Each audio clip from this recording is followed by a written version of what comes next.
So you're effectively under house arrest.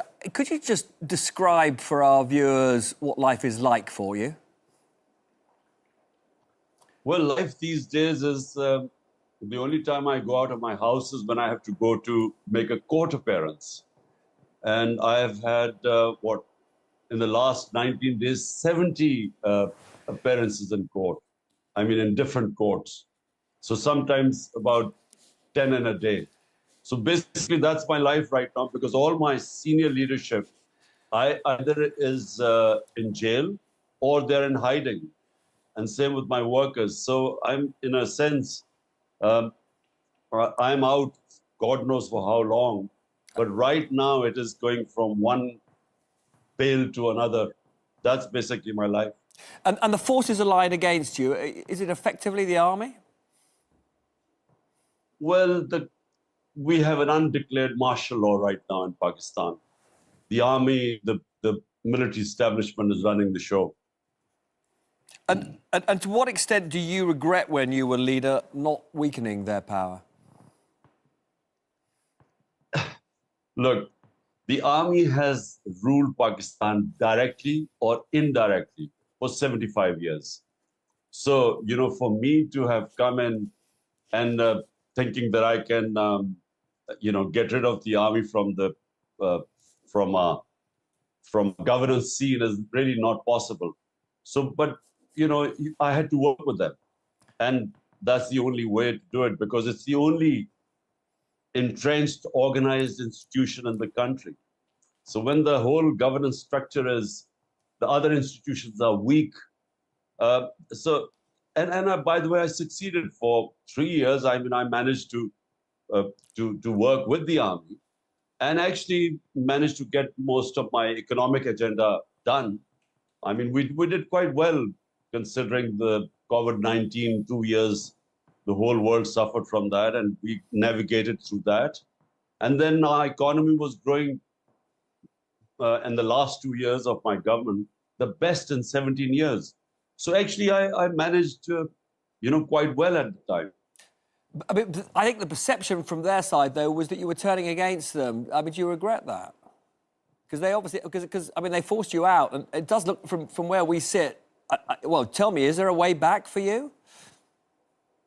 Well, firstly, look, the army means army chief. So every army chief comes in, he brings in his own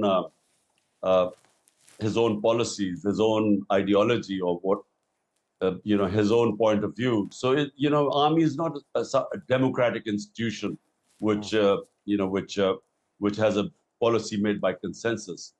So I worked quite well with the army chief, except at the end. And really, it wasn't me, it was the army chief who somehow decided that, he needed to replace me with someone else. But the reason behind it wasn't me doing something wrong, was because he wanted an extension. Right. And he had already made a deal with the guy who's the current prime minister that he was going to give him an extension. So that really was the conspiracy why I was removed, not because of our performance. And it was the first government removed not because of corruption. So it was really because his personal interest to get an extension. I mean, normally in these sorts of circumstances, you'd expect Western leaders to be standing up and saying it's a travesty that, an elected politician has been effectively thrown in jail. I mean, my working assumption is the reason they're not doing that is because you did that deal with Putin shortly before the invasion of Ukraine. Do you regret getting close to Putin? Look, the trip to Russia was organized by a foreign office, and all the stakeholders were, the military wanted hardware from Russia. The country wanted cheap oil from Russia because as the commodity super cycle following COVID-19, our people were going below the poverty line because of the inflation. So we wanted cheaper oil. And then we wanted to import 2 million tons of wheat. So the trip was organized months before. And so how was I supposed to know when I went to Russia, the next morning, Russia would invade Ukraine? It was bad timing, but I wasn't supposed to know that. But it wasn't, my policy, foreign policy was straightforward. It should be non-aligned. We shouldn't be part of blocs like Pakistan was part of the Western Bloc in the Cold War era. And that meant the whole of Central Asia and other countries were out of bound, whereas India was non-aligned. Yeah, And just even to today, be India is just to be dealing clear, with Russia and- but just to be remain, you are committed to a non-aligned policy then. Yes, I mean, my point is, we participated in two conflicts. One was the Afghan Jihad, when we were part of the Western Bloc against the Soviet Union, and it was launched from Pakistan. It left us with severe consequences. Secondly, we participated in the war on terror 10 years later, and 80,000 Pakistanis died, plus $100 billion lost to the economy. So my point is that our top priority of our government should be the 100 million Pakistanis vulnerable just above or below the poverty line. And you can't care about your people if you become part of a conflict. So, that's what was my philosophy. No, I get that. So, I mean, broadly, you're not surprised that the West isn't supporting you personally? I don't really need support from other countries.